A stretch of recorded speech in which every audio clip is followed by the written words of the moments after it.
All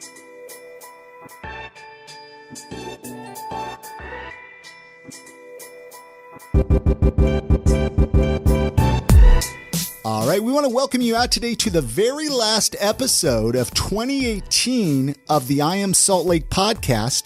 If this is your first time listening to us and you're like, what is this podcast all about?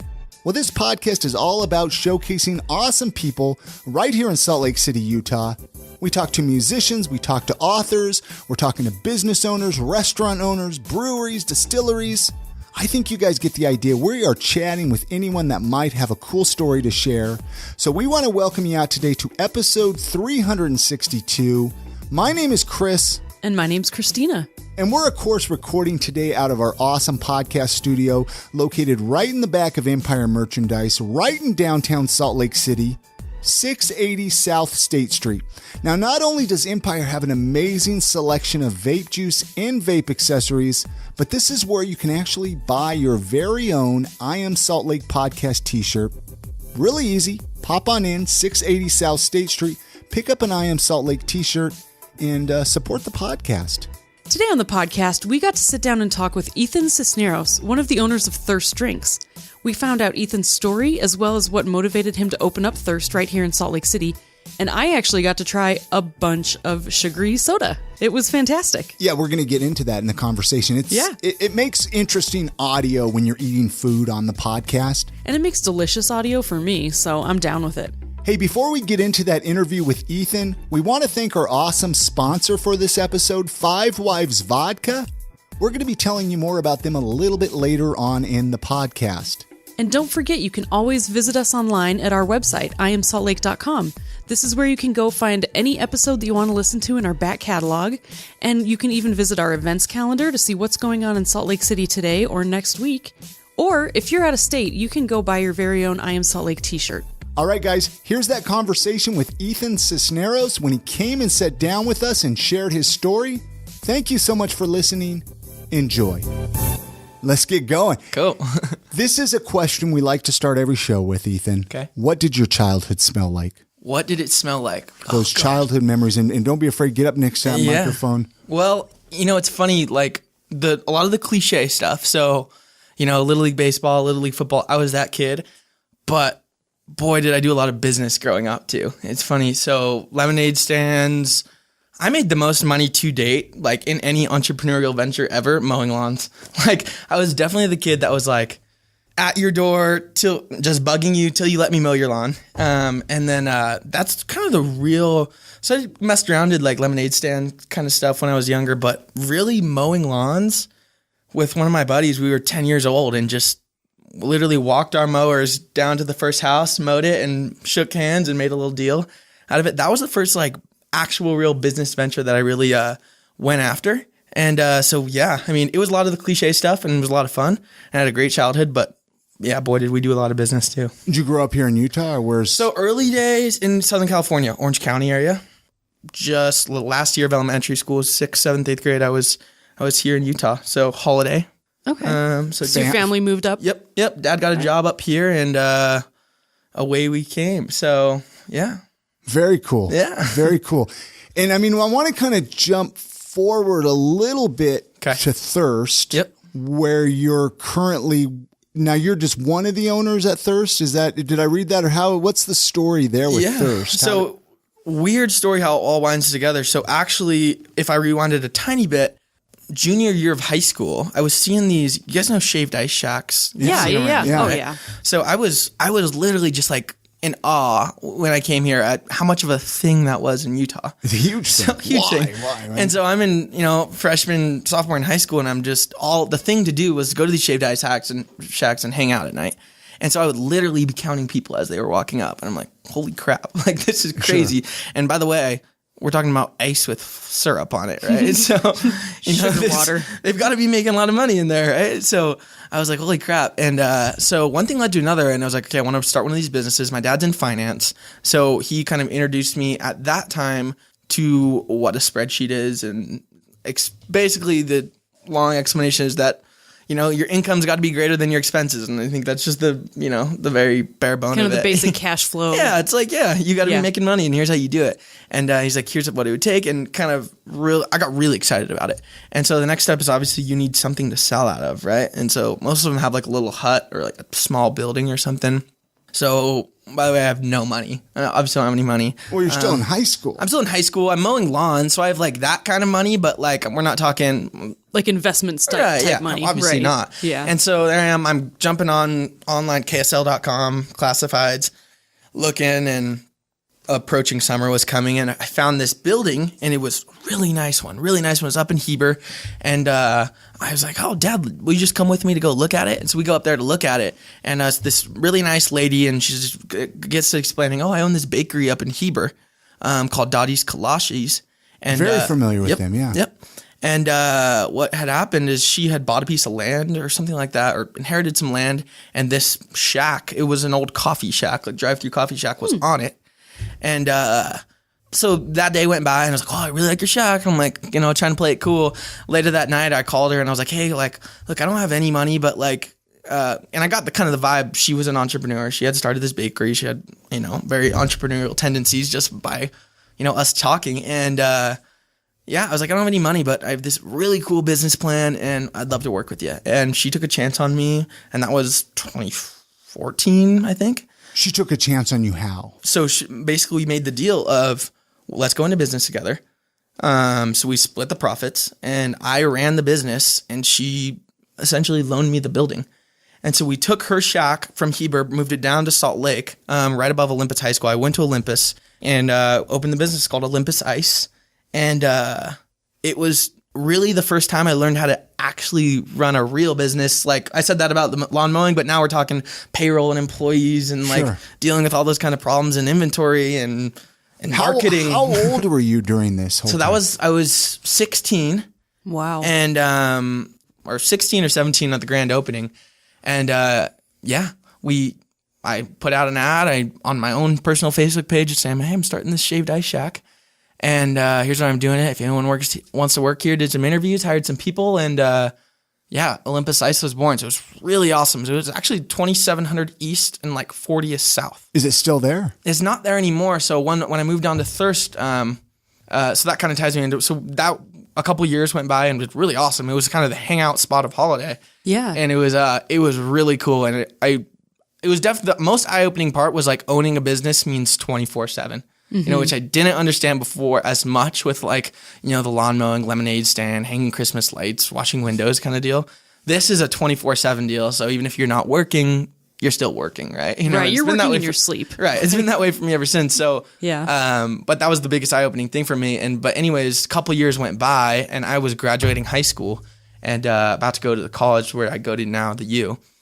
And Sierra, her name was Sierra, by the way, my business partner, who's still my business partner now, but originally with the Shaved Ice Shack, and she owns Dottie's Kolaches. They do a small amount of soda mixers up there, and she had just been watching. She's from St. George, where the whole soda craze originated, and so she'd been watching this whole game kind of evolve. Yeah, and she was like, "Hey, dude, like, basically, I've seen you work hard. I really have always wanted to open one of these soda companies." I was like, she was like, "We should go check it out together." We went and checked a couple of them out, and I'm like, "I'm in." And she had just sold a house in St. George or something. And I just came up with a new model, and I was like, "Hey, like, if you're willing to bet on me, I'm willing to make it work." So one thing led to another. She invested that money into what is now Thirst, and we said goodbye to Olympus Ice just because it didn't make sense to kind of run the two things at the same time. And Thirst is just kind of a big step up from what Olympus Ice was. And so that was like 3 years ago. Something popped in my head, and I want to touch on this really quick. You've always seemed like you're driven to make some money, which is great, right? I was the same way. I remember I was 8 years old. I would go and sweep my neighbor's porches for a nickel. Right. And a lot of it because my mom never bought me anything. And it wasn't because she didn't want to. We didn't grow up with a lot of money. Right. And so it drove me to be the entrepreneur type. Right. Was it similar to you? Like, were you not handed everything growing up, so you had to earn your own money? For sure. And when I was younger, it for sure was let's make a buck, Sure. out of this. Like, what's the next way we can make a buck? Sell this for whatever is this. And definitely it was because of that. It was because of my parents giving me, if I wanted something, I'd have to go buy it, Sure. Grew up in a privileged family by all means, but that was definitely like a principle that my parents ingrained in me. And I'm super grateful for that, because so what my ambition is with it now is just really I'm playing such a long game. Like the company that we're growing right now, we're playing such a long game that if you're chasing the money in it, like really just doesn't work.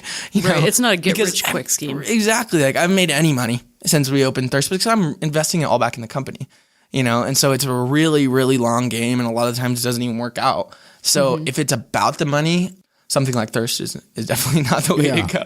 Not that it's not a profitable, successful business, but everything gets, at least for us partners right now, gets kind of invested back in the company, and we're playing more of a long-term game. So, do you ever plan on franchising it or expanding? We opened 3 years ago, and the vision's changed a million times. I bet. And it's funny because it's just, for me, it's a blast just learning how to build a business and grow it from nothing to something. And so wherever that ultimately takes us right now, we just opened, so we have our main location on downtown Salt Lake, kind of by the B Stadium. Give the address for our it's listeners. 1300 South and just west of State Street, so 38 East. Kind of by the Nate Wade Subaru or the Sonics on the corner, and then the B Stadium is just west of it. So we have that one. We have one in the Vivint Smart Home Arena. So we opened that about a year after we opened the first one. And then about a year later is when we just opened the University of Utah location. So it's on campus for all the students. See, and I had no idea you had 3 locations like this. I knew about the one on 1300 South there. I drive by it all the time. Right. But I didn't know about the And others. that one's really our baby. So we have a huge catering line. So we do lots of weddings and corporate events and everything like that. What do you cater? So we cater drinks. So basically, because I'm like, do people have you come do all the dirty sodas for their wedding? If you don't drink alcohol, the thing to have at a LDS wedding is that's fair. an Italian soda bar We should or a have dirty had that soda at bar. our wedding. We should have had that at our We didn't wedding. have booze at our wedding. Right. Well, you were Not out in the pregnant. open anyway. You were, yeah. And it's- trunks of I'm cars. just kidding. The common misconception too is that it's only if you don't drink. Right. There's a lot of people that come to our shop that really like our drinks that don't drink, and a lot of times it's perfect for corporate events when alcohol is not appropriate for the occasion or whatever. Sure. So our catering line's been awesome. We're looking into a couple new things. So right now, kind of our vision is focusing on our main store, expanding our catering line, expanding the sales at our main store. We're looking at we do Uber Eats, DoorDash, all that stuff right now. We're looking at an internal delivery line possibly coming soon. Interesting. That way you don't have to give them any of the money. Right. Yeah. So we don't have a ton of capital to work with, so we're not out there dropping.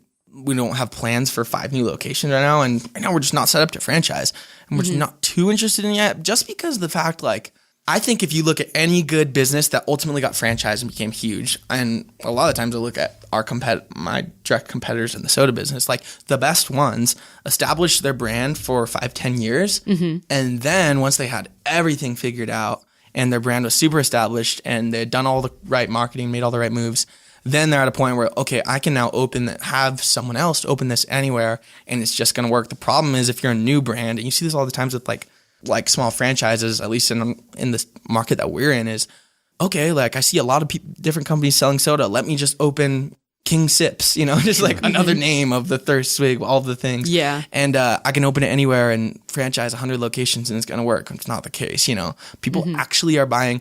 People actually aren't. The funniest thing about the industry I'm in? Dirty little secret, you could go to Maverick and make the drinks that we make for a fraction of the cost. Yeah, they have all the you're syrups. paying exactly. I mean, not at least 30% of the time you pay for for the experience. Yeah, you're paying for the experience. You're paying to go there. You're paying to take a Snapchat with your pink sugar cookie, or tag the brand that's really fun on Instagram. Or to just get kind of that experience. It's such an experience-based industry, and that's. We're really trying to capitalize on that, and that's what we're totally all about. It's not we're not in the situation where we have 1 million locations or the opportunity to open 1 million locations, but really we're focusing and we realize when just a short time after we open this, or even before, is people aren't there's some people that actually go there for their fix, like they actually need this soda in their day, and respect for that too. But I think the main reason people go is for the thirst experience. So See, I just want to go because you have a drink called the April O'Neil. right. And like, I hate Mountain Dew, but I want to drink this because I love the name. Hang tight with those. Let's take a break here to play a message from our sponsors, and then let's go through these drinks when we come back. He brought some drinks with him, and I'm eager to hear Christina tell us all about them. So hang tight. Oh, I will give you my take. Yeah, so we'll play the message from our sponsors, and we'll be right back. All right, guys, it's that time of the podcast where we take just a couple minutes of your time, tell you about our awesome sponsor. One thing, keep in mind, whenever you support one of our podcast sponsors, you are supporting this podcast. So it's a win-win. You get amazing product and you're supporting the podcast. This episode of the podcast is proudly sponsored by the very local, the very delicious, and as Christina says, the very tasty Five Wives vodka. The next time you head on over to the state liquor store to pick some liquor up, pick yourself up a bottle of Five Wives vodka. And always grab an extra bottle in case you need to give one to a friend. Exactly. They have 3 different flavors. They have the original. This is my favorite. This is the one made from Utah mountain spring water. It's 100% distilled corn spirit, and it's gluten-free. Spring is hidden in beautiful Ogden Canyon. It's inaccessible by vehicle, so they're hiking this water out 5 gallons at a time. And Five Wives Sinful is a flavored vodka with a delicious cinnamon taste. It's unlike other cinnamon products that leave you with that cinnamon candy taste. Sinful is like a morning cinnamon roll, and it only has 76 calories per ounce. They also have the Five Wives Heavenly. This is a flavored vodka with a delicious vanilla taste. Heavenly's rich, buttery vanilla flavor, it comes through without coating your taste buds with sugar, which results in more vanilla and less calories. Hey, their website, you guys, is fivewivesvodka.com. Go check it out. It's pretty cool. You can find out more information about them. Or, like I say, just head on over to the state liquor store, pick up a bottle for a friend because you know they could use one. And as always, many thanks to Five Wives Vodka for sponsoring this episode of the podcast.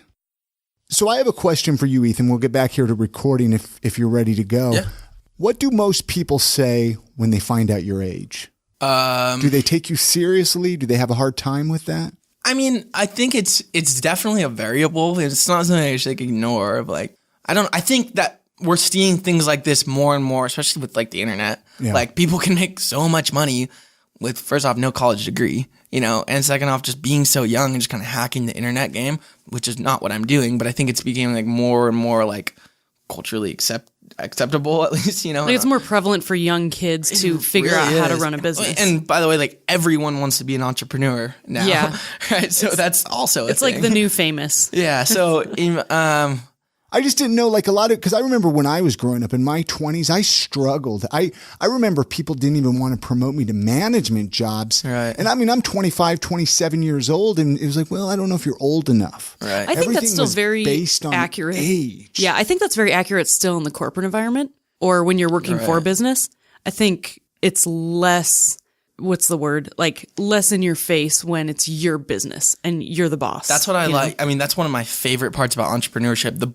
Almost the most fun part of entrepreneurship is like, if you're good enough, if your product is good enough, if your service is good enough, people are going to buy it, regardless. The market is the market, no matter what, So yeah, they're going to buy what's good. Sure. And so it's just like a level playing. I think entrepreneurship is so cool because it's a level playing field. Anyone can do it, and if you're the best, ultimately people are going to gravitate towards you. So I would hope that, I've always kind of banked on, well, let's hope actions speak louder than, at least, or maybe actions speak louder than age, or actions speak louder than baby face looks. Well, I don't know. And that was one of the reasons I wanted to bring you in here. I mean, not only because, you're a great asset to Salt Lake City with your business, but I found it so fascinating. You're 20 years old and you're a business owner, and it looks like it's doing good. 21. I just turned 21.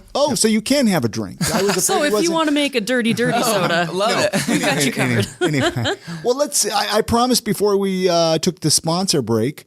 Let's try them. Okay, you brought us check out some drinks. You brought us your 4 most popular drinks. And unfortunately, I'm not doing the sugar thing, so I'm not going to be drinking any of them, but Christina's going to be telling us about them. Yes. I'm going to get a sugar high. Yeah, you're going to get it. So what's that first one there? Okay, what do we got? Little Mama? Little Mama, yeah. Little Mama. And when you're telling, you explain get okay, near that microphone there. So, Little Mama is we named it the Little Mama because, I don't know, I'd say maybe 50-60% of our customers are mothers. You know, I identified that early on, and we do all kinds of things to acknowledge that and market towards that, hence the name.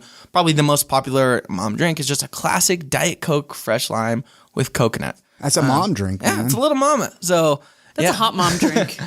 It's a good drink. Is it good? Oh, yeah. I love it. It's very refreshing. Okay, what do we got next? Okay, this is April O'Neil, right? O'Neil. If you don't like cream, this for sure is our most popular Mountain Dew mixer. So Mountain Dew, pomegranate, and fresh lime. Another just kind of classic, refreshing one. Fun summer drink. It's really See, good. and I really actually love this, and I don't like Mountain Dew. Oh, see, and I used to be a big Mountain Dew guy, drinker. yeah. Oh, my gosh. Yeah, I just see Mountain Dew tastes like snow cone syrup to me, and I grew up working in a snow cone, like with snow cones a lot. There you and go. So I just like hate snow cone syrup. Good lady. Oh, sorry, I'm making noises. You want to check? I was going to say, there's two more straws here. Okay, I'm going to make a little bit of straw noise. No, it's all right. We It's can cut good. this It's out. good audio. It's good audio. You want to hear nice. rappers? Okay, we got the Okay. Dr. McCreamy, most popular of all the drinks. Dr. Pepper base, raspberry fruit puree, topped with a coconut creamer. Super thick drink, literally a dessert in a cup. Wow, this would be amazing with vanilla ice cream in it. It would be good, right? Yeah. Thicken it up even a little more. Do you guys have ice cream in there at all? We do. We just do classic vanilla, so we do. And you can mix it in with the drinks and everything. Totally can do that. Wow. Then the last one, you said that you like Diet Coke, so I went with the Diet Coke base. Another really popular Diet Coke one. We call this one the Hissy Fit. It's the pineapple, coconut, and coconut cream Diet Coke base. What do you think? It's really good. Yeah. Ooh, man. Well, if you were, okay, Christina. I don't know which one I like If you were best. to go there and reorder one of these, out of these four, which one would you go back and reorder? I'm sipping a lot right now of all the different ones. I got. Or we can I got- ask which in, one in, is in, which in one? 5 You know minutes what? if you want to go back in 5 minutes. Yeah, you need 5? No, I think I'm good. I would actually go for the April O'Neil. Really? I And would. remind me The what that one was, pomegranate- Ethan? So that's a pomegranate, fresh lime, Mountain Dew. Wow, that sounds like so good. Really good. And they're not, okay, maybe the rich one is very rich, you know, Right. the Dr. Hissy Fit. Right. But the other ones are more refreshing. They're not as heavy on the sugar as like some of the other soda companies that I've tried. Man, I love doing this podcast. I know this is like a complete change of subject. Well, it's not a change of subject. I love doing this because I get to do cool things like this, Yeah. right? Watch soda tasting, meet a cool guy like you. What about these sugar cookies? Classic sugar cookie. So Do you make these there? we don't make these here. So I partner with Dottie's Kolaches, who is actually one of our owners. Yeah. And they make a lot of our treats. However, this one comes from Cravings in St. George. This is kind of the original pink sugar cookie that made all the soda shops big, actually. So the original soda shop was using this bakery until they kind of branched off and did their own thing. But it's hard to beat it, and we didn't want to try. So, and we don't have the resources to try right now. So Do you want to try one of they these? do our I'll sugar cookie I baking. guess I'll You're just like, have to "Fine." try one and let you know. They're what I think. amazing. They look really good. People love these things. They're our best-selling treat for sure. It's just a classic, really thick sugar cookie with pink frosting. Pink frosting. So here's a thing I want to ask you on this podcast recording, and hopefully this can come out how I'm thinking to ask it in my head. But what is the fascination? I know we kind of lightly talked a little bit about it before we started recording, but you see these dirty soda things, Yep. quite a bit of them here in Utah. Is this just a Utah thing? Do you see them out of state? I don't know, man. I think so. I think it'll work everywhere. I think it'll work everywhere. I think it would take time. It's a lot. It's something that Utah people now it would have been harder for Thirst to open and become the company that it is, obviously, in some other state that wasn't Utah. But the reason is because people know what dirty soda is. It's like it should be a dictionary term in Utah now. It's because we're not as big a booze drinkers, they say. Maybe, or We maybe do drink not. booze here, though. Trust me. But Utahns love their sugar. Yeah, For sure. It is really what it is it's an experience place where you go to get some treats, and I think that's a very transferable model everywhere. And one approach we've taken with Thirst that, we kind of are trying to set ourselves apart with is we're Thirst happy drinks and treats. Sure. Happy drinks can mean anything, Yeah. By the way, if people stop drinking soda and all the crazes around liquor, then Happy Drinks could be a nice little bar, you know? Not that, there's any foreseeable plan to do that, but That'd really, actually be a great name for a bar too, though. Happy Drinks and Treats could be any treat and any drink. And if people are into juice in 10 years, then we'll give them what they want. But we'll always just be providing the thirst experience. So we're in a position, I think, at least our company in the market with, this soda thing is in a position to pivot in any way we really need to, I think drinks and treats is kind of a universal thing that'll be around forever. And for sure what'll be around forever is like the experience of going to a place, like that place, a break from your day or just like a fun little date night thing. So, and like we've all had that. I mean, back in the old days, it was like the soda bar, soda shop. Soda bar, right? Soda shop now, just different kind. Or like the penny candy store. It's like the treat experience that you speak of is, I think it will always be a thing. Yep. For sure. I was actually going to ask you about energy drinks, and it looks like you do offer energy drinks. So then you mix in more stuff with the energy drink. Yep. Fascinating. Yep. Wow. Well, so you have drinks there. You have the sugar cookies. Do you have other food items there? So we do a bunch of stuff to kind of keep things exciting with our treats too. There's another way. A lot of people say like, well, what makes yours different? I think the number one thing is the experience. Like there's another place that focuses on the experience like we do. Another thing is though, we like to keep things exciting. First off, we do weekend features are one of our biggest selling points. So every single weekend we'll bring a different local, usually Salt Lake City, sometimes just somewhere in Utah, product onto our menu. So every single weekend, this last weekend, we featured a local bakery called Streusel SLC. The weekend before that, I can't even remember, but we do all kinds of stuff. I know you guys have had San Diablo churros on. Yeah. We featured their churros in our kitchen. Literally every single weekend's a different lineup. So through this Christmas, we're doing lots of, local Christmas companies, little treats. But it's fun because it keeps things exciting it keeps things exciting for our customers. It brings in new customers for us because, people who really like those churros and, wouldn't have otherwise come to Thirst, now came to Thirst, realized that they love the April O'Neil just like you do, and now come back the second time and then, at the beginning of the week next week for an April O'Neil. So we do these on Fridays and Saturdays. Every single Friday and Saturday we have a different local feature in. So that's kind of fun on our menu. But we also have treats, just like stationary treats on our menu too. So we have peanut butter bars, chocolate chip cookies, peanut butter cookies. Right now we're doing, for the month of November, we're doing hand pies. So caramel apple hand pies. We're doing a bunch of really fun stuff in December. And we switch up a treat of the month every month. We have our base normal cookies, then we do weekend features. Every single weekend we change. So very cool. Wow. Now, are you open 7 days a week there? Nope, closed on Sundays right now. Our University Utah locations open on Sundays. Everywhere else, though.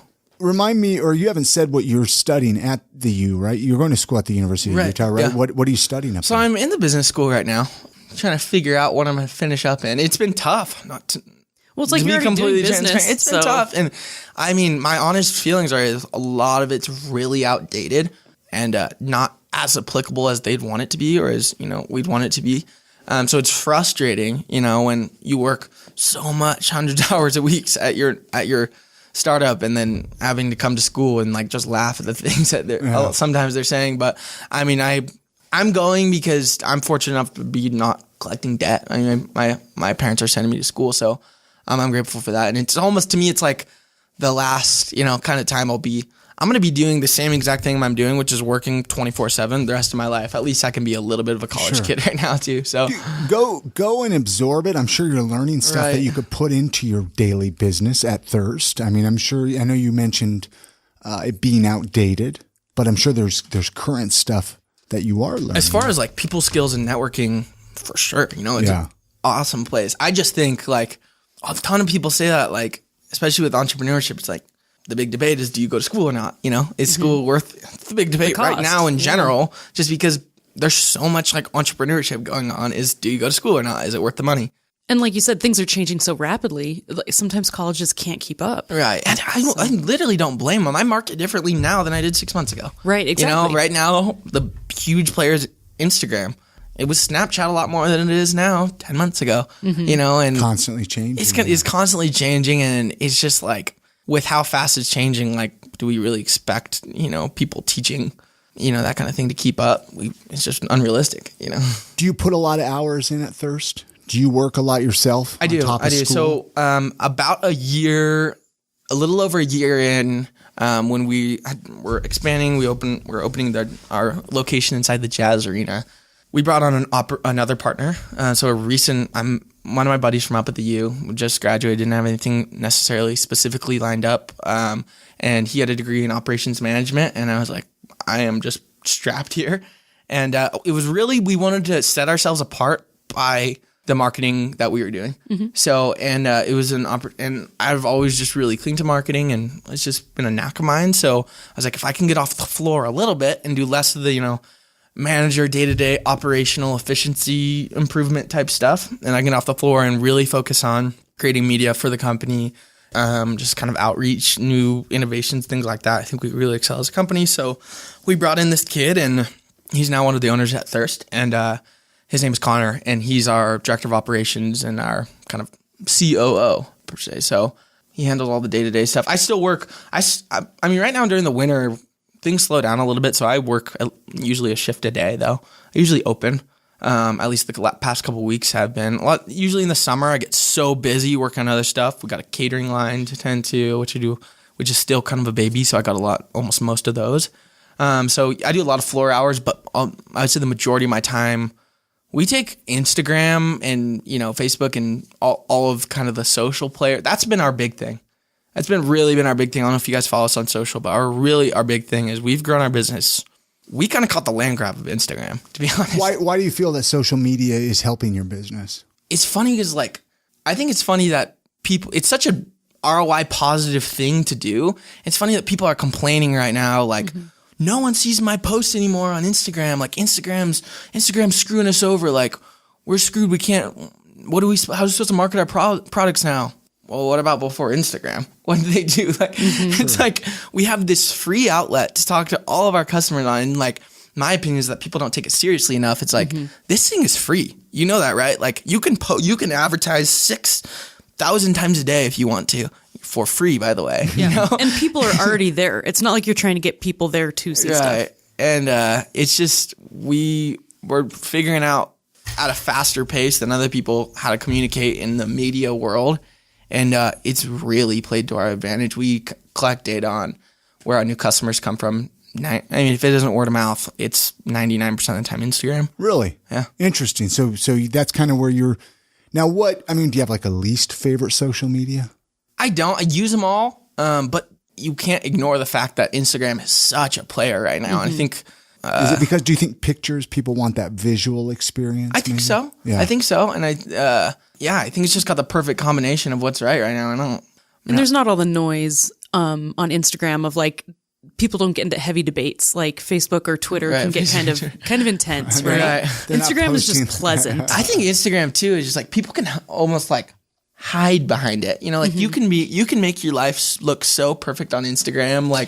With a filter, a picture with a filter looks a lot different than the original picture. And people can put up such a front on Instagram that I think people feel safe behind it. And it's just, I don't know, for one reason or another, become such a player. So I respect all the platforms. And I also don't, we're building a huge email list. And this last month, we built a huge, almost 1,000-person text list. I don't ever want to be vulnerable to Instagram, because if it does go away tomorrow, or the organic reach for any business page is now 0, you have to pay for every post that you do, which probably will happen, by the way. Yeah. Which isn't bad either, because they're letting people use it, and it's but yet we complain about it. Oh my gosh, Facebook is charging. Yeah. And at that point, at least my strategy is going to be okay, what's the next free thing or very underpriced thing that can give me the highest ROI? Because right now, in my opinion, that's Instagram.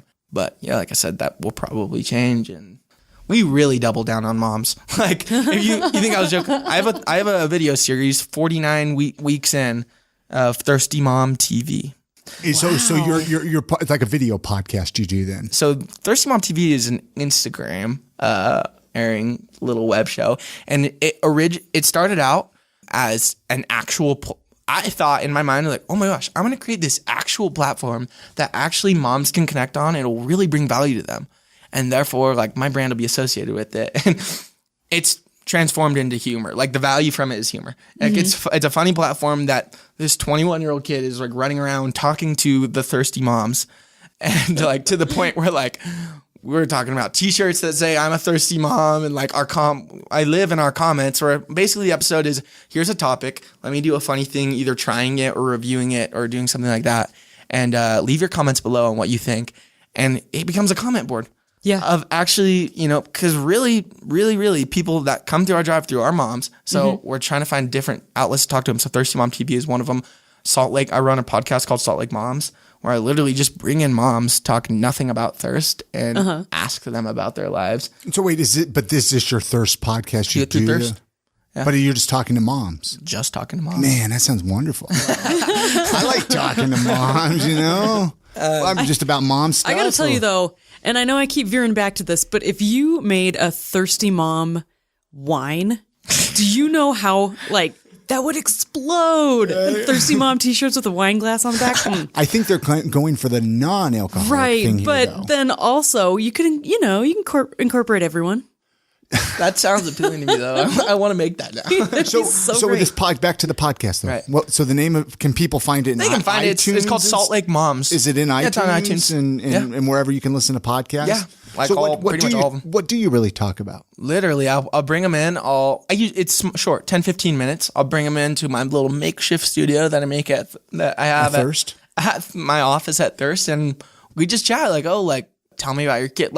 One of our most fire podcasts that's gotten most traction, the topic was how to raise money for the PTA. I love it, though. That sounds like my nightmare. I am so glad that you guys are cool talking about that stuff, because I just can't. I can't. But people dig into it, and it's been...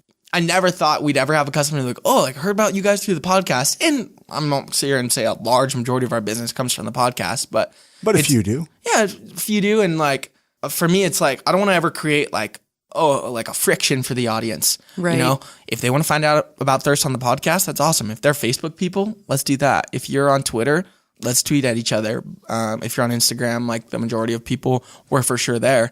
Or YouTube or Snapchat or whatever. We're there. So I don't ever want to not let you get to Thirst if you want to get to Thirst. So I think that's the biggest thing is.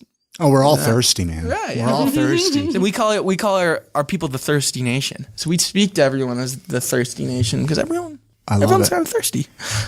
We get a lot of listeners that are business owners, small business owners, or maybe they're looking to launch a business. Do you have one or two pieces of business advice that you would give somebody maybe that wanted to open a business? Obviously not competition. I mean, I'm not asking you to give away secrets, but maybe there's some business advice. I have a personal, I vlog, and I call it learning by doing because I do a little blog and a vlog, and I call it learning by doing because I literally learn everything I do as I'm doing it, and I haven't done that much yet. As we were talking about, I'm pretty young. I don't know if I'm in the best position to give anyone advice, so I'll just throw that out there before I give it. But you're in a perfect position, man. Well, you're actually out there doing things. I mean, that alone puts you so far ahead of most people. I'm super comfortable talking about probably hear me. I'm super comfortable talking about Instagram or marketing a very small business, because I'm good at that. That's what I'm doing right now, and it's I work really, really hard at it. But I mean, I guess I think the biggest thing that comes to mind when I think advice is so I go to school at the U. There's a entrepreneurship program up there called the Lassonde Institute, and one time they were launching a big new thing there, and I was launching my campus location, and they just invited me up there to talk about thirst. And I went up there and someone asked the exact same question. And before I had gone up there to speak, it was a pitch round. They give out tons of money up there. You give tons of money to the students. They can come up with this business. And let me tell you, 90% of the time, it's the new Snapchat or the new Instagram. Mm-hmm. And they're trying to raise all kinds of funding from Zions Bank, which backs the thing. And it's amazing. It's amazing how much money they're giving out there. The problem is, I think this kind of stems in my piece of advice, if you're running a business, a lot of people forget about this. If you're running a business, it's exactly what we're talking about, with what my dad showed me that day one on that spreadsheet. Is your income needs to be greater than your expenses.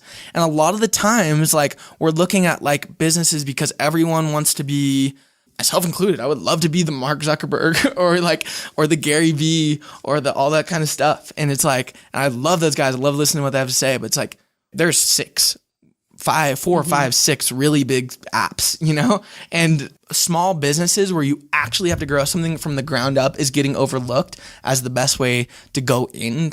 A lot of the best apps, with the exception of the Mark Zuckerberg story, look at Uber is a very successful businessman prior to starting Uber. because he learned the foundation. He knew how to run a business. He knew how to market in the current age. And he knew how to grow something from the ground up. So I think like being realistic of is your business actually modeled to make money, or are you trying to make, it's very unlikely that you'll build the next Instagram, especially if you've never done anything before, so I think it's really important to first maybe look at like a small business, like sell something first, fail a few times, literally sell anything though. Yeah. Like that's the biggest, everyone wants to be entrepreneurs, but they've never sold anything. Yeah. And it's like, how do you think you're going to make money? Yeah. And that's the whole point of business, right? Is to make money. Sierra's husband, my business partner's husband, once said something that made very much sense to me. He's like, at the end of the day, isn't the whole point of this thing to make money? Like, like if some people don't have the same mindset of like, we're always like, oh yeah, let's invest this money back in and then do this. And he's like, well, crap. Like at some point we should be making money from pay this, yourself right? at some point, Yeah. right? It's good to invest back in, but I think it's, if I was going to give a piece of advice, like at the end of the day, your business should be modeled around making money, and that's geared towards more like a lot of this startup culture that's all over Utah, especially right now, is like we want to be these huge entrepreneurs and raise them.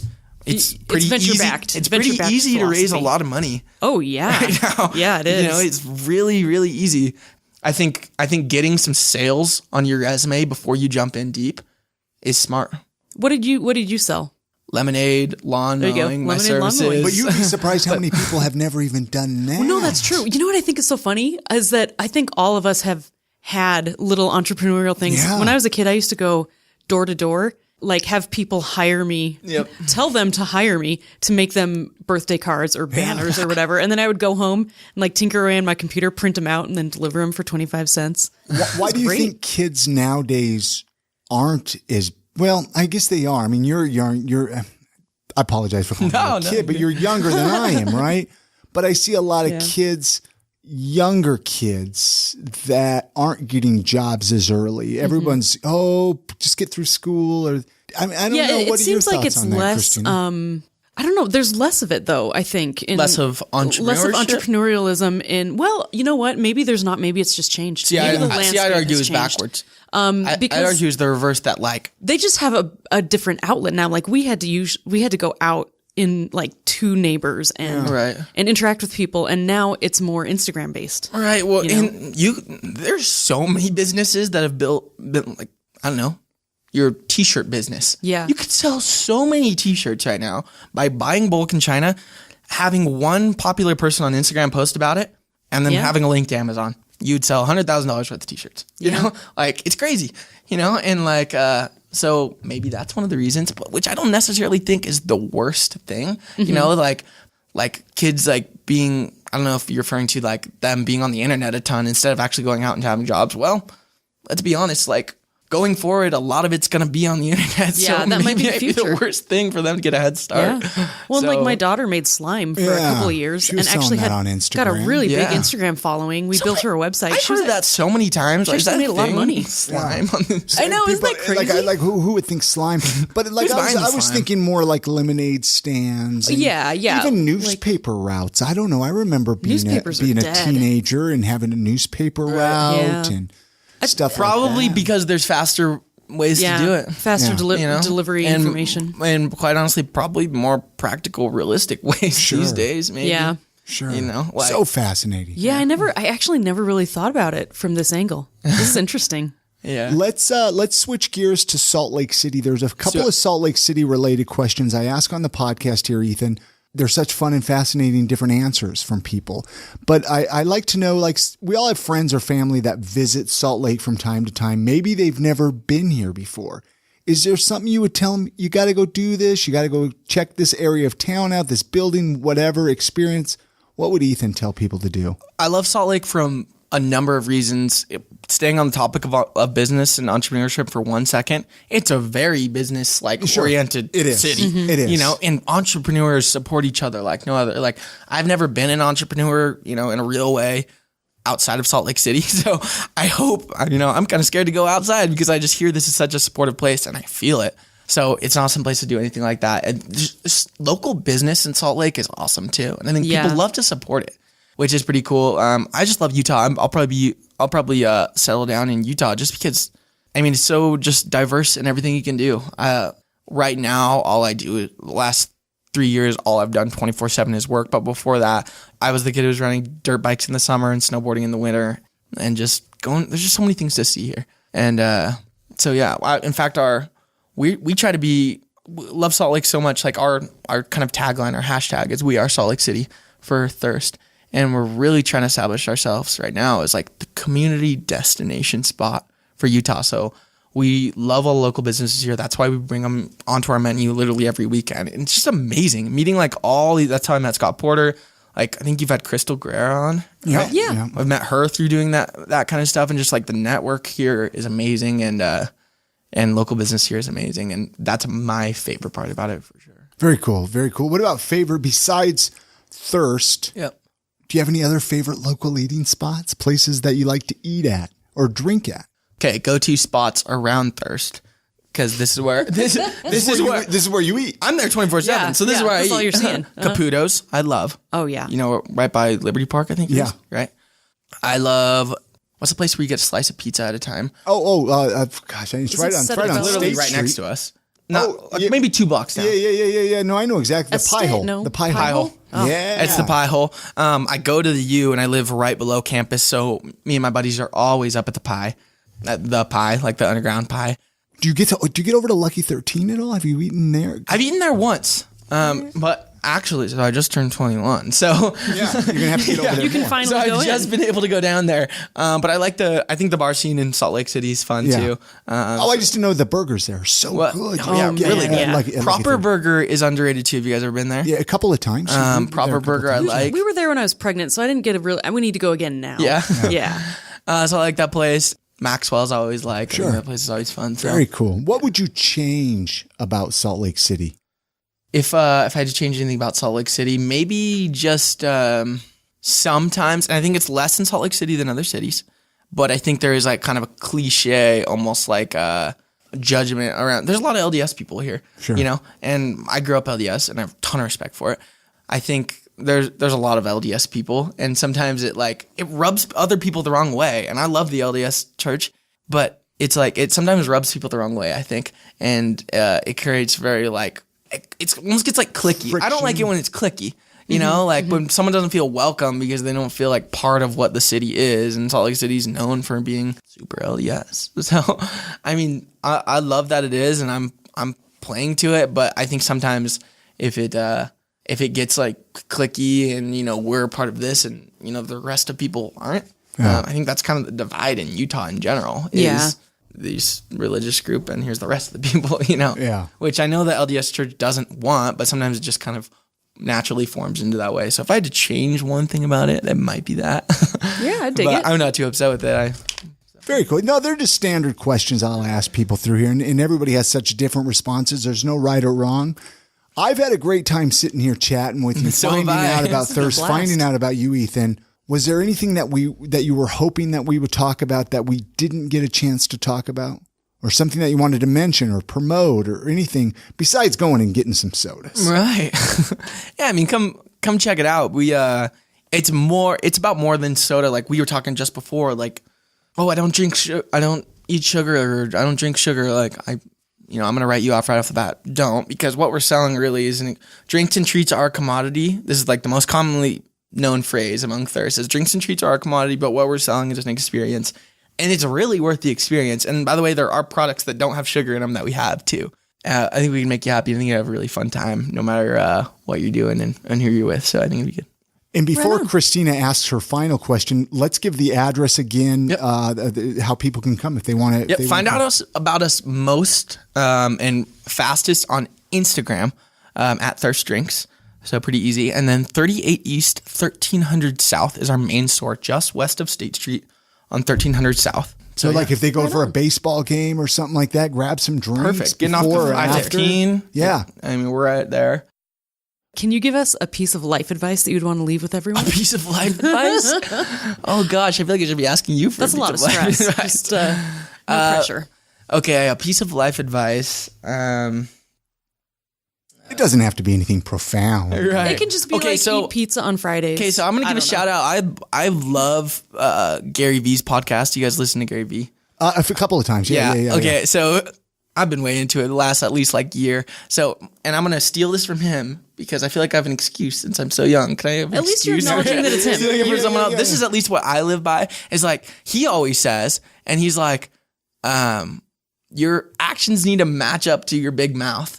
And in one way or another, he says that's how way I interpret it is and it's for sure true in entrepreneurship, and especially this craze of new entrepreneurship is if you're going to talk about doing this stuff, your actions better back it up, especially Instagram, we were talking about earlier.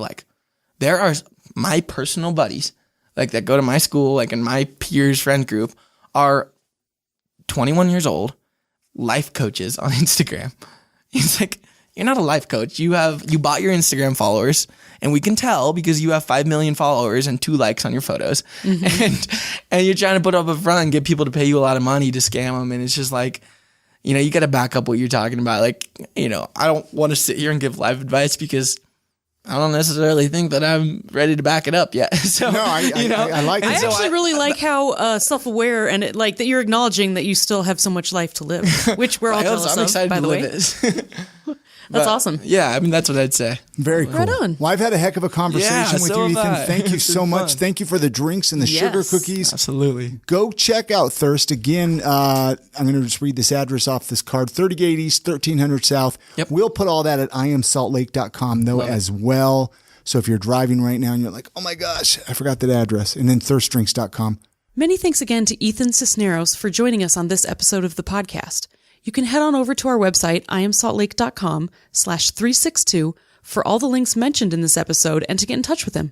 All right, it's that time of the podcast, one of my favorite times where Christina and we get to share some personal recommendations, things that we enjoy, things that we like. I don't know. This could be really anything. These aren't sponsors. These aren't anything. These are just our personal recommendations. My recommendation this week is Sprouts. I know this sounds crazy, you guys, and you're like, Sprouts, I know all about Sprouts.